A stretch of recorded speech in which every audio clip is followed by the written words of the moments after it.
Ready. Play. You're going with this serve, you're going down the tee, but you're going to miss your spot. It's going to be a second serve. Do not double fault Iga Swiatek, as you've already done once in this game. 2 hours and 19 minutes, exactly 5:30 local time. Iga Swiatek, second serve. Where are you going with it? You are going to the backhand of Aryna Sabalenka. And it's a mistake yet again from Iga Swiatek going to that backhand because she kills the return. Iga Swiatek is bageled in this third set. They embrace at the net. Their relationship has become much warmer over the years. But it is Aryna Sabalenka who breaks the Iga Swiatek stranglehold on this tournament. She is into her first French Open final. Swiatek loses for the first time in 4 years, but it's Sabalenka seeking her first French Open crown who wins this match. 7-6, 4-6, 6-love. She destroyed the Swiatek serve in sets 1 and 3. I don't think Iga's choice of where she was placing it was always the right idea going into the backhand. However, she was also being killed on the forehand sometimes. Swiatek serve, again, being her weakness. And it's a weakness that gets exposed, and perhaps more so in these slower, stodgy conditions that we've seen today. Let's have a look at the stats for you from this particular encounter. Overall, we'll also probably share some tweets as well. Still to come, of course, we have Coco Gauff against Boisson, but that's to come. Aryna Sabalenka will be in the final, and she will face one of those two.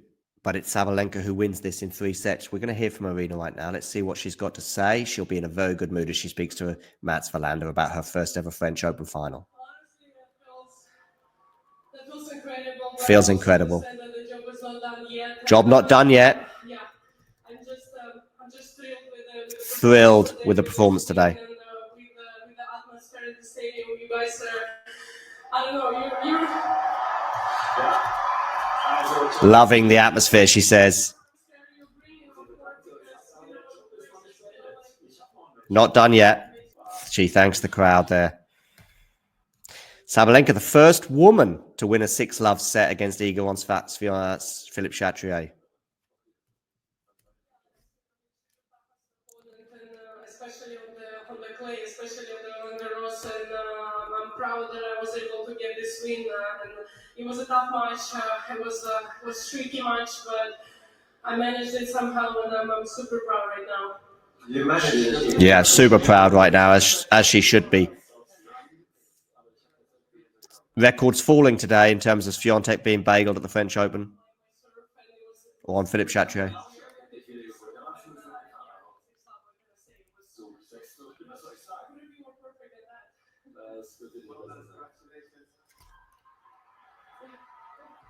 I'm just analysing some of the stats. I'll come to you with those after she's finished her words here.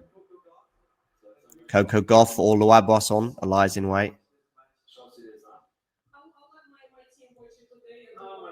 Is she going to watch the match? She said, I'm going to let my team watch. Enjoy the semi-final. Aryna Sabalenka will sit back and relax. She's giggling.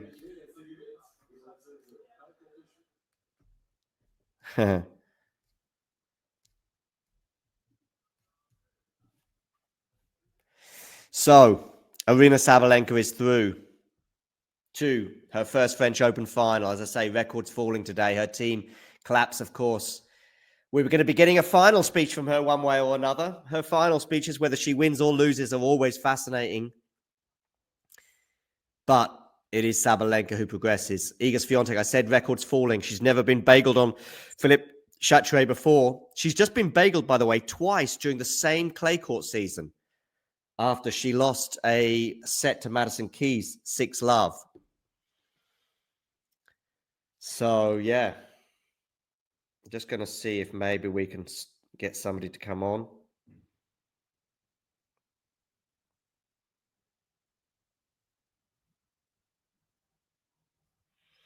Just going to text Mert, see what he's up to.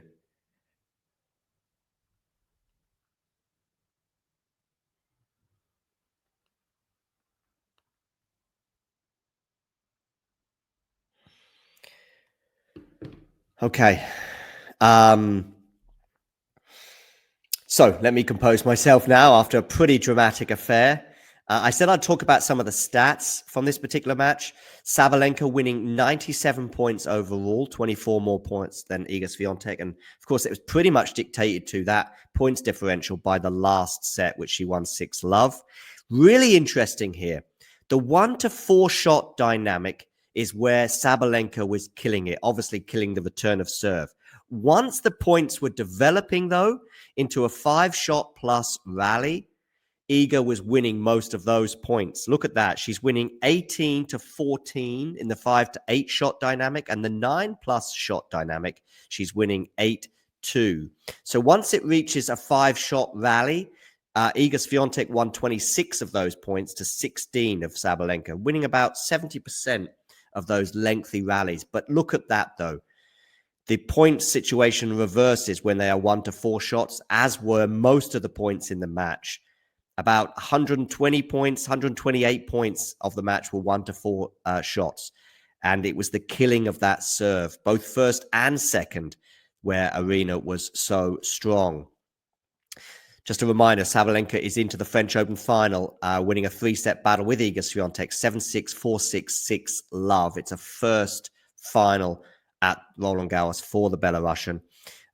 Some more of these stats for you that I will be sharing with you. The ace count, not such a huge factor today. Sabalenka hitting 3, Swiatek 1. The conditions were slow and stodgy with that roof being closed, as we saw for the two women's quarterfinals yesterday.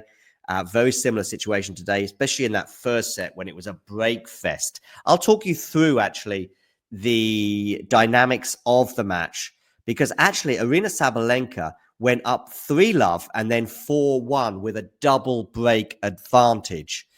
At that point, you thought Sabalenka's going to run away with this set, but Iga reeled her in. Iga actually won 4 games in a row, very similar to those 2 quarterfinals we had yesterday, especially the Madison Keys Coco Gauff match, where there was 4-1 advantages with double breaks that got reeled in by the opponent yesterday. And it was the same today, as Iga won 4 games in a row. But I tell you what, Aryna did really well mentally to arrest that slide and arrest the momentum and twist it back in her favor. So much so that she actually broke Iga again and actually was serving for the first set. But Iga wasn't done. She breaks back, forces the tie break, and you're thinking, twice now Sabalenka's been in charge of this first set, and twice Iga has fought back.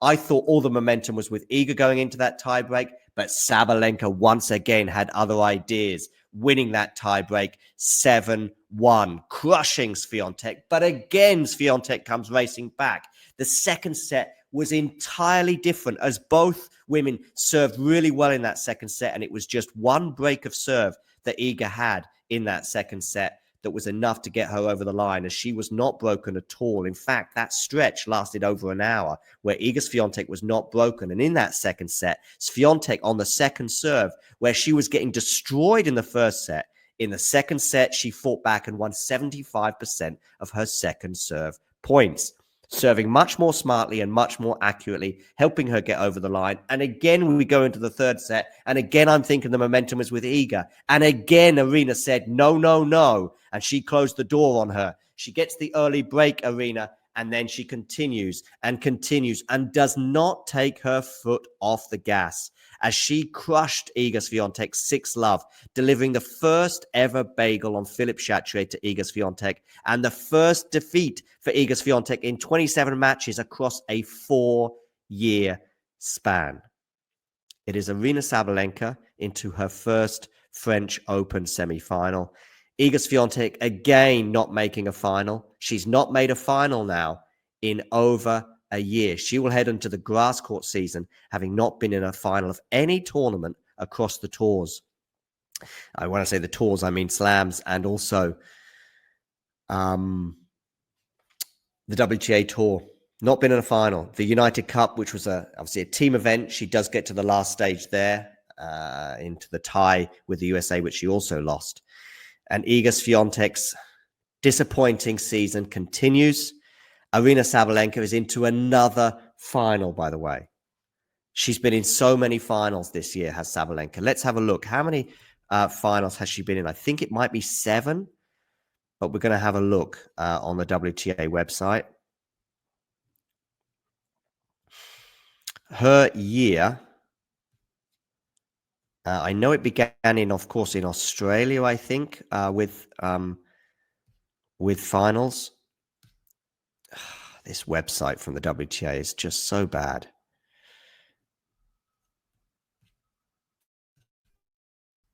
Just having a look at her, loading some matches data for Sabalenka this year. So she was in the Madrid final, which was a win.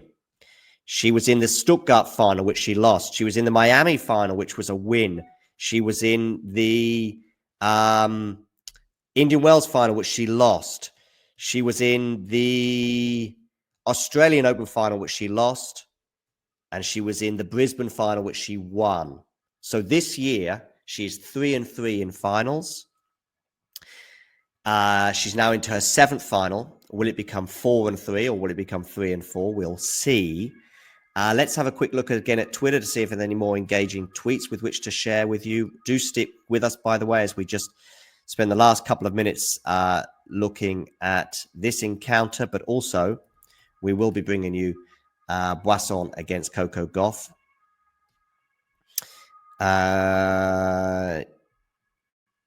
Just confirm that Sabalenka becomes the first woman to win a 6-love set against Iga Swiatek on court Philippe Chatrier. Sabalenka becomes the first woman to reach the final at 3 consecutive majors since 2016. Serena Williams, that's a nice little stat there for her. So more records tumbling, as I say. Let's have a look at 1 or 2 more situations. We'll also just have maybe a quick look at the winners to unforced errors count, which will have tell another story as well. You'd imagine that Aryna will be winning that one pretty well. Any more final things to bring to you from the Twitter sphere? Sabalenka ascends to undisputed status, not the best on hard court, not just the best on hard court, just the best, says Gil Gross. Yeah, well, nicely put. Anything else to share with you from the Twitter sphere before we move on to the Boisson and Coco Gauff match? Here's a nice Opta A stat for you. Aryna Sabalenka is the first player to reach the final in 3. Oh, it's the same one as that we just heard regarding Serena Williams. Anyway, that, of course, stretches for her US Open, which she won. Remember, she missed Wimbledon through injury. She is a factor at every slam that she plays, basically. A huge factor. She's always in the quarterfinals, more often than not in the semis, and now she's reached her 3rd consecutive Grand Slam final. I did say I'll just consult the winners to unforced errors as well factor. Let's have a quick look at some of these stats. 4 double faults for Iga today. I think that may well have been brought on by the excellent returning that Aryna was able to bring up. 57 first serves in for both players. That's not bad. Points won on second serve. Wow. For the first and third sets for Iga, that second serve was being destroyed, that second serve from Iga. Mainly, I think, or partly because I think she was going to the backhand too often. She was getting killed on the forehand as well, but with the forehand return. But for me, the backhand as well was not always a wise choice to go to. She kept going to it in the third set and was being killed on it. Remember that 1-4 shot rally dynamic. Aryna there winning 71% of her first serves, by the way, and upping it 44% on the second serve. Not always impressive, but with these slow, stodgy conditions, that's not too bad. Let's see if I can get the winners to unforced errors. Iga Swiatek, winners 29, unforced errors 42. Too many unforced errors for Iga today, particularly in that third set. And the winners to unforced errors dynamic for Aryna was 29 winners. So she was matched by Iga in the winners department. Maybe that might surprise some, and hitting 25 unforced errors. There was a few love games as well, I remember, for Aryna that really helped her stamp her authority on this match. Okay. Coolio. Sabalenka is into the French Open final. Iga Swiatek will have to go and lick her wounds before the grass court season. Anyway, I'll speak to you all very soon. Coco Gauff versus Loire Boisson is to come as we see Loire Boisson enter the court. Going to bring this stream to an end and get underway with the next one, which will be Coco Gauff against Loire Boisson. Who would have thought that French woman being in the in there? Anyway, here we go. Take care, everybody. And you know the drill. If you enjoyed this video, make sure you hit that like button. Don't forget to subscribe and click that notification bell so you don't miss out on all things tennis.